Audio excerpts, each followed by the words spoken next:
Welcome my dear rockers. आज हम देखने वाले हैं विलन। मूवी की शुरुआत में हम तीन लोगों को देखते हैं जो किसी जगह की डील करने के लिए किसी के पास आए हुए हैं। वो आदमी उन्हें डील करने से पहले अपने लैपटॉप में एक ड्रग रिलेटेड न्यूज दिखाता है, जिसे देखकर उन तीनों में से दो लोग तो बहुत ज्यादा डर जाते हैं और फिर वो आदमी गन पॉइंट पर उन तीनों को जहर भरा इंजेक्शन लगा देता है। उसी वक्त उन तीनों की मौत हो जाती है। यहाँ से सीन शिफ्ट होता है एक रेस्टोरेंट में, जहाँ पर एक औरत बुर्का पहने हुए काफी डरी सहमी पहुंची है और उसे दूर से पुलिस ऑफिसर हर्षिता चोपड़ा देख लेती है। हर्षिता उस औरत के पास जाकर उसकी परेशानी के बारे में पूछती है, लेकिन वो औरत वहां से चली जाती है बिना कोई कुछ कहे। वो सिर्फ एक ही चीज कहती है कि कोई हमारी मदद नहीं कर सकता। अब अगली सुबह हम मूवी के मेन कैरेक्टर एडीजीपी से इंट्रोड्यूस होते हैं, जिनका नाम है मैथ्यू। मैथ्यू एक कारखाने में खड़ा होकर एक्सीडेंट से हुए ट्रक को देख रहा होता है, जिसके बाद वो डीजीपी के पास पहुंचता है। अब डीजीपी मैथ्यू से कहते हैं कि तुम 7 महीने के बाद ज्वाइन कर रहे हो और आज शाम को ही नौकरी छोड़ रहे हो, वो भी ये सब जानते हुए कि तुम्हारे साथ क्या क्या हुआ है। डीजीपी फिर मैथ्यू को अपने हेल्थ इश्यूज के बारे में बताता है और कहता है कि आज टेस्ट रिजल्ट्स आने वाले हैं, पता नहीं इसमें क्या होगा। डीजीपी के घर से निकलकर मैथ्यू अपने ऑफिस में आ जाता है, जहां पर आईजीपी सिरनी उसे बताता है कि एक केस आया है जिसमें 3 लोगों का मर्डर हुआ है। उसमें एक आदमी तो हमारा retire officer ACP Vinod Ibrahim था। मैथ्यू सिरनी से कहता है कि मेरी ड्यूटी तो आज शाम को 5 बजे तक है और मैं अपना आखिरी क्राइम सीन बस आखिरी बार देखना चाहता हूँ। वारदात वाली जगह के पास जाते ही सिरनी मैथ्यू को सारी डिटेल्स बताता है, जिसमें सिरनी कहता है कि एक डेड बॉडी तो थराकन मेडिसिटी के मालिक डॉक्टर दानिश की है, दूसरी बॉडी है state drug controller Mohan Nair की और तीसरी बॉडी हमारे retired x assistant commissioner Vinod Abraham की। शेरनी आगे बताता है कि विनोद सर के रियल एस्टेट माफियाज के साथ बहुत सारे कनेक्शंस थे और रिटायरमेंट के बाद तो वो पूरी तरह से रियल एस्टेट में घुस गए थे। जिस बिल्डिंग में मर्डर हुआ वो बहुत ही पुरानी है और बिल्डिंग के मालिकों के बीच कुछ झगड़ा चल रहा था, जिसकी वजह से बिल्डिंग पूरी तरह बंद पड़ी थी। वहाँ फैमिली ट्रस्ट ने जो क्लीनिंग एजेंसी थी उससे अपॉइंट किया था, जो हर शुक्रवार को बिल्डिंग में सफाई करने के लिए आती थी और सफाई कर्मचारियों ने ही सुबह वो लाशें देखी। अब ये सारी बात सुनकर मैथ्यू क्राइम सीन पर पहुंचकर वहां पर क्या क्या हुआ होगा वो इमेजिन करने लगता है। साथ ही हर्षिता सिरनी को बताती है कि मेरे साथ रेस्टोरेंट में एक वाकया हुआ जहां पर मेरे पास एक बुरके में औरत आई और वो कुछ हड़बड़ा रही थी। मुझे तो लगता है कि उस केस का इससे कोई ना कोई कनेक्शन है, क्योंकि जिस रेस्टोरेंट में मैं बैठी हुई थी वो लोकेशन और जहां पर मर्डर हुआ वो लोकेशन ज्यादा दूर नहीं थी। लेकिन ये सुनने के बाद भी सिरनी उसकी बातों को ज्यादा सीरियस नहीं लेता। अब मैथ्यू भी क्राइम सीन देखकर वहां से चला जाता है, जिसके बाद कहानी आती है 7 महीने पहले, जहां मैथ्यू एक पार्टी में ड्रग सप्लायर फेलिक्स को पकड़ता है। यहाँ तक कि फेलिक्स मैथ्यू को रिश्वत देने की कोशिश करता है, लेकिन मैथ्यू एक वफादार ऑफिसर है। वो ड्रग्स को जब्त करके फेलिक्स को भी अरेस्ट कर लेता है। बाद में जब मैथ्यू फेलिक्स से पूछताछ करता है तो फेलिक्स उसे कुछ नहीं बताता। अब दिखाते हैं तो मैथ्यू की बेटी भी डॉक्टर की पढ़ाई के लिए दिल्ली जा रही है, जिसके चलते मैथ्यू को अपनी बेटी के साथ शॉपिंग करनी होती है। तो मैथ्यू इकबाल को फेलिक्स की देखभाल करने की पूरी जिम्मेदारी देता है और वहां से अपनी बेटी के साथ शॉपिंग के लिए पहुंच जाता है, जहां हमें ये पता चलता है कि मैथ्यू की बीवी भी एक डॉक्टर है। इसके बाद सीन आता है प्रेजेंट में, जहां मैथ्यू सुबह उठकर बैग पैक करके कहीं जाने के लिए निकलने लगता है, लेकिन घर से बाहर सिरनी मैथ्यू से कहता है कि डीजीपी आपको एक बार मिलना चाहते हैं। मैथ्यू जब डीजीपी के पास पहुंचता है तो डीजीपी उसे बताता है कि टेस्ट रिजल्ट्स आ चुके हैं और मुझे कैंसर है। इस केस को लेकर मैं पहले से टेंशन में था और अब इन रिपोर्ट्स ने मेरी टेंशन और बढ़ा दी है। ये सुनने के बाद मैथ्यू अपने जाने का फैसला बदल लेता है और इस केस को सॉल्व करने का डिसाइड करता है। फिर मैथ्यू हर्षिता से रेस्टोरेंट वाले वाकया के बारे में पूछता है कि हुआ क्या था। हर्षिता उसे बताती है कि कैसे वो औरत बहुत डरी हुई थी और कि जब मैंने उसको कहा कि मैं पुलिस वाली हूँ तो वो औरत एकदम से खड़ी हुई और शीशे में देखकर तुरंत चली गई। अब मैं यही सोचकर परेशान हूँ कि उसे प्रॉब्लम क्या रही होगी। फिर मैथ्यू भी अपना दिमाग लगाकर कुछ वैसा ही सीन क्रिएट करने की कोशिश करता है। वो हर्षिता को शीशे में देखने को कहता है और वैसे ही करने को कहता है जैसे उस महिला ने किया था। हर्षिता शीशे के सामने खड़ी हो जाती है, लेकिन शीशा ट्रांसपेरेंट नहीं होता, मतलब उसके बाहर नहीं देखा जाता। अब इकबाल कहता है कि उस महिला ने पक्का किसी की परछाई पीछे देखी होगी और वो ये सब कुछ जो भी कर रही थी इसके पीछे उसका मेन कारण था उस टेबल पर बैठे आदमी का अट्रैक्शन अपनी तरफ करना। सीसीटीवी फुटेज देखने पर पता चलता है कि उस दिन उस टेबल पर मैथ्यू ही बैठा हुआ था। फिर मैथ्यू बताता है कि मैं रोज डिनर करने इसी रेस्टोरेंट में 8 बजे आता हूँ, उस दिन भी मैं यहीं पर मौजूद था। उस औरत का मकसद मेरे ख्याल से मेरा ध्यान ही खींचना था। शायद वो मुझसे कुछ मदद मांगना चाहती थी, लेकिन हर्षिता उस समय तुम्हारा ध्यान उस पर पड़ा, मैंने उस पर उस समय उतना ध्यान नहीं दिया और मैं कुछ कर भी नहीं पाया। तभी हर्षिता बताती है कि उसने ब्लैक नेल पेंट और हाथों में टैटू बना हुआ था। वो पढ़ी लिखी भी लग रही थी, उसकी बातों से यही लग रहा था, और उसने बूट भी पहने हुए थे। और अब मैथ्यू उन मरे हुए लोगों की कुंडली निकालने लगता है, जहां उसे 2 लोगों का एक साथ कनेक्शन पता चलता है। मैथ्यू को पता चलता है कि कुछ महीने पहले डेंगू के लिए बिना लाइसेंस की ड्रग की वजह से 8 बच्चों की मौत हो गई थी, जिसमें ड्रग कंट्रोलर मोहन नायर और थराकन मेडिसिटी का मालिक डॉक्टर दानिश भी इन्वॉल्व था। लेकिन उस समय तो दोनों बच गए थे। इकबाल ये भी बताता है कि विनोद सर इन दोनों के रियल एस्टेट एजेंट थे। इसके अलावा और कोई कनेक्शन विनोद सर का इनके साथ नहीं मिलता। साथ ही वो कहता है कि विनोद के दो क्लोज बंदे भी थे जिनका नाम जॉली जॉइंट और पाइप पांडे था। इन्हीं दोनों के चलते वो अपने गैर कानूनी जमीन का धंधा चलाता था। फिर मैथ्यू भी पूछताछ के लिए इकबाल को उन दोनों के पास भेज देता है, जहां इकबाल को कुछ खास जानकारी नहीं मिलती, लेकिन वो इकबाल से ये कहते हैं कि अगर आपको कभी भी फिश मशरूम केमिकल चाहिए हो तो कांटेक्ट कीजिएगा। वापस आकर इकबाल ये सारी बातें मैथ्यू को बताता है। अब मैथ्यू भी अनुमान लगाता है कि आखिर हुआ क्या होगा। मैथ्यू कहता है कि गुरुवार की रात जानबूझकर डिसाइड की गई थी ताकि लोगों को शुक्रवार को उन तीनों की डेड बॉडीज के बारे में पता चल पाए, और जिन 3 लोगों की उस दिन मौत हुई थी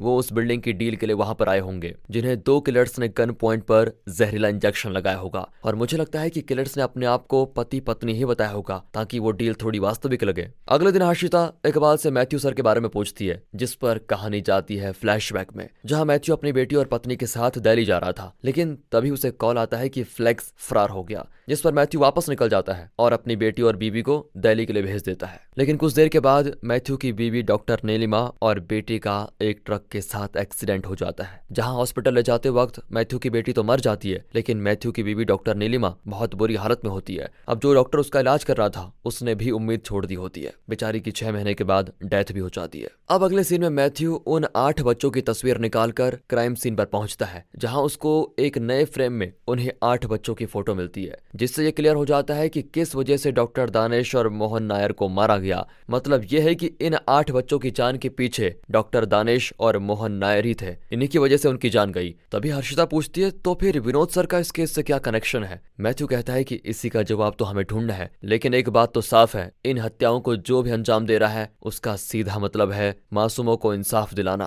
पर उसका तरीका गलत है और मुझे लगता है कि ऐसी और भी हत्याएं होंगी। जिसके बाद सीन शिफ्ट होता है एक क्लब में, जहां पार्टी के बाद एक लड़की किसी डील करवाने के लिए वहां पर पहुंचती है। वहां उसके साथ एक लड़का भी है जो लैपटॉप में एक फीमेल पेशेंट की फोटो दिखाकर 2 लोगों को पेट में नुकीली चीज घुसाकर मार देता है और तीसरे वाले को इंजेक्शन लगाकर। ये सब वो तभी कर पाते हैं जब लड़की गन पॉइंट पर उन सभी को रखती है। अब अगले दिन पुलिस को इन 3 मर्डर्स की जानकारी मिल जाती है। जब इकबाल मैथ्यू को डिटेल्स देता है तो मैथ्यू को पता चल जाता है कि 3 में से 2 लोग तो रेप केस के आरोपी थे, और ये 2 वही थे दोस्तों जिनको उस लड़के ने चाकू से मारा। और उस समय उस रेप केस को विनोद ही इन्वेस्टिगेट कर रहा था, लेकिन विनोद ने उन दोनों को बचा लिया और उस केस को लेकर मीडिया में काफी चर्चा भी हुई थी, लेकिन वो आज तक पेंडिंग चल रहा है। अब हर्षिता पहले जिन 3 लोगों का मर्डर हुआ था और अब जिन 3 लोगों का मर्डर हुआ है उनके बीच के कनेक्शन को निकालती है, तो वो समझ पाती है कि पहले जो 3 लोग मरे थे उसमें से विनोद का कनेक्शन अभी जो लेटेस्ट में 2 लोग नाइफ से मरे हैं उनके साथ है, और जो तीसरा था मतलब जिसे इंजेक्शन से मारा था वो रियल एस्टेट की हस्ती कुमार है, और अब आगे जो भी कत्ल होगा वो उसी से कनेक्टेड होगा।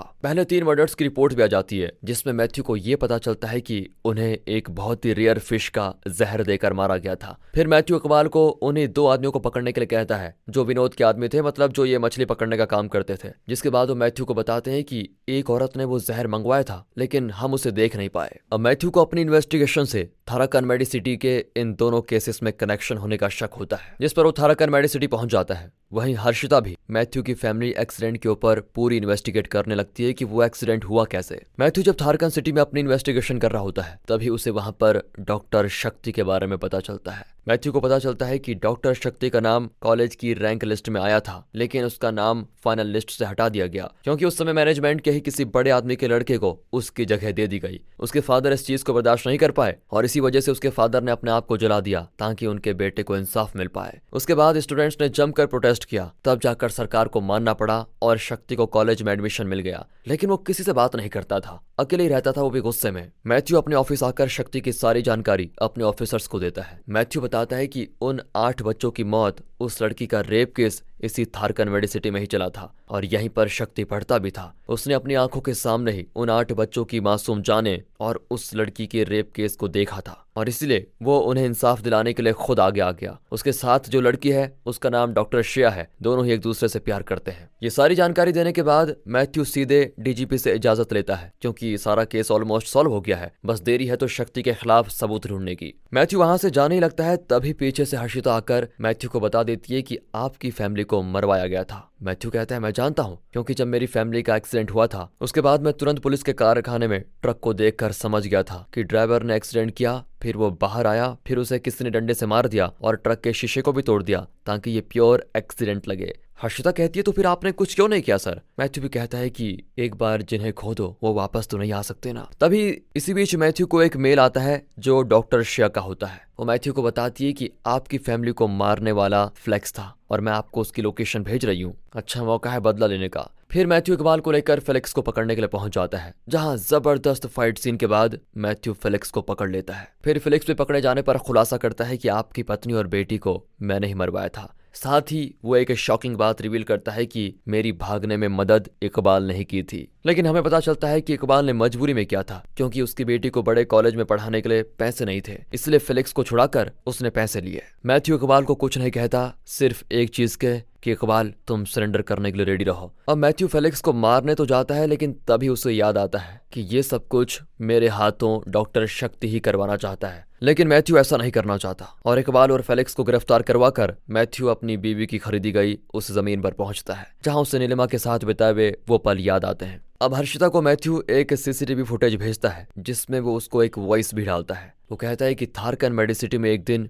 हमारे डीजीपी गए थे। वो उस दिन एक एक्टिविस्ट के पास गए थे जो कि बुरी हालत में था। वो एक्टिविस्ट कोर्ट से स्टे ऑर्डर लेकर आया था, जिसकी वजह से कुमार का मॉल प्रोजेक्ट बंद हुआ था और उस दिन डीजीपी के साथ कुमार भी बगल में था। डीजीपी ने ही उस एक्टिविस्ट को धमकी दी थी कि ये केस वापस ले लो वरना अच्छा नहीं होगा। और वो एक्टिविस्ट डॉक्टर शक्ति को बहुत अच्छे से जानता था। उसने ये सारी बातें डॉक्टर शक्ति को बता दी। फिर उस एक्टिविस्ट के डिस्चार्ज होने के 2 दिन के बाद ही उसका एक्सीडेंट हो जाता है और डॉक्टर शक्ति को जब ये बात पता चलती है तो उसका गुस्सा और बढ़ जाता है। यहाँ से सीन शिफ्ट होता है डॉक्टर शक्ति पर, जो डीजीपी को किडनैप करके अपने साथ लेके जाता है। वहीं मैथ्यू को डीजीपी के किडनैप होने की खबर मिलती है। साथ ही डॉक्टर शक्ति मैथ्यू से मिलना चाहता है, इसलिए मैथ्यू भी अकेले ही डॉक्टर शक्ति से मिलने के लिए निकल जाता है। जहाँ डॉक्टर श्रेया मैथ्यू को प्यार से पूछती है कि आपको हमारे साथ चलना है तो पहले बेहोश होना पड़ेगा। वो भी तैयार हो जाता है। अब जब मैथ्यू को होश आता है तो डॉक्टर शक्ति को अपने सामने पाता है। शक्ति मैथ्यू से मिलकर उसकी तारीफ करता है और कहता है कि मुझे इतने कम समय में ढूंढना वाकई काबिल तारीफ है। बातों ही बातों में मैथ्यू डॉक्टर शक्ति को समझाने की कोशिश करता है कि तुम जो ये सब कुछ कर रहे हो वो गलत है, लेकिन डॉक्टर शक्ति तो कुछ भी समझना नहीं चाहता। साथ ही हम श्रेया को देखते हैं तो उसे अब फील होता है कि उन्होंने जो भी किया वो गलत किया। भले ही उन्होंने सही किया लेकिन गलत तरीके से किया। जिसके बाद डॉक्टर शक्ति खुलासा करता है कि आप भी मेरी तरह हो, आप भी दूसरों को तकलीफ में नहीं देख सकते। उस दिन आपने अपनी बीवी के साथ वही किया। और यहाँ में पता चलता है फ्लैशबैक में कि मैथ्यू को डॉक्टर ने कहा था अब कोई उम्मीद नहीं है तुम्हारी बीवी के बचने की, वो इसी तरह तड़पती रहेगी। मैथ्यू की बीवी नीलिमा भी मैथ्यू से कहती है अब मुझसे ये दर्द सहा नहीं जाता, मुझे इस दर्द से आजाद कर दो। और फिर मैथ्यू ने नीलिमा को इंजेक्शन देकर मार दिया, सिर्फ इसीलिए ताकि उसकी बीवी ज्यादा दर्द न महसूस कर पाए। उस समय डॉक्टर शक्ति भी वहां था, जिसने मैथ्यू के हालातों को समझा और सारे सबूत मिटा दिए। और अब प्रेजेंट में आकर डॉक्टर शक्ति मैथ्यू से ये पूछता है कि आपने कानून को तोड़ा और अपनी बीवी को मुक्त किया, मैं भी तो वही कर रहा हूँ, मासूमों को इंसाफ दे रहा हूँ, तो अब मुझे बताओ विलन मैं हूँ या तुम? मैथ्यू उसे समझाने लगता है कि हम एक जैसे बिल्कुल नहीं है, तुम भी जानते हो कि वो किस दर्द से गुजर रही थी। और जब मैंने उससे पूछा कि क्या मैं तुम्हें इस दर्द से आजाद कर दूं, तो वो मेरी तरफ देखकर मुस्कुराने लगी। मैंने उसे मारा प्यार के खातिर, लेकिन तुम लोगों को मारते हो नफरत के खातिर। लेकिन शक्ति उसकी कोई भी बात सुनना नहीं चाहता था। वो मैथ्यू को बिठाकर डीजीपी को लेने के लिए चला जाता है। पीछे से मैथ्यू श्रेया को समझाने लगता है। श्रेया समझ रही होती है, उसे सही गलत का पता चल चुका था। फिर शक्ति डीजीपी को वहां पर लेके आता है। डीजीपी कहता है कि मैंने उस आदमी को नहीं मारा, मैंने उस एक्टिविस्ट का एक्सीडेंट नहीं करवाया, वो असल में एक्सीडेंट ही था। लेकिन शक्ति के सर पर खून सवार था। डीजीपी को बचाने के लिए मैथ्यू और शक्ति के बीच खतरनाक लड़ाई होती है, लेकिन आखिर में शक्ति को मैथ्यू हरा देता है। और जैसे ही वो श्रेया की तरफ बढ़ने लगता है तभी श्रेया उन पर गन तान देती है, लेकिन श्रेया गोली पीछे खड़े शक्ति पर चलाती है। मैथ्यू भी श्रेया के हाथ से गन लेकर शक्ति के पैरों पर शूट करता है। और फिर यहाँ पर डीजीपी को छुड़ाकर मैथ्यू पुलिस को कॉल कर देता है और श्रेया खुद सरेंडर हो जाती है। इसके बाद सभी गिरफ्तार हो जाते हैं। और दोस्तों इसी के साथ आप हमारे दूसरे चैनल मूवीज वेदर को सब्सक्राइब करें, सपोर्ट करें। मिलते हैं अगली वीडियो में, तब तक के लिए गुड बाय, ख्याल रखें अपना, and finally thanks for watching.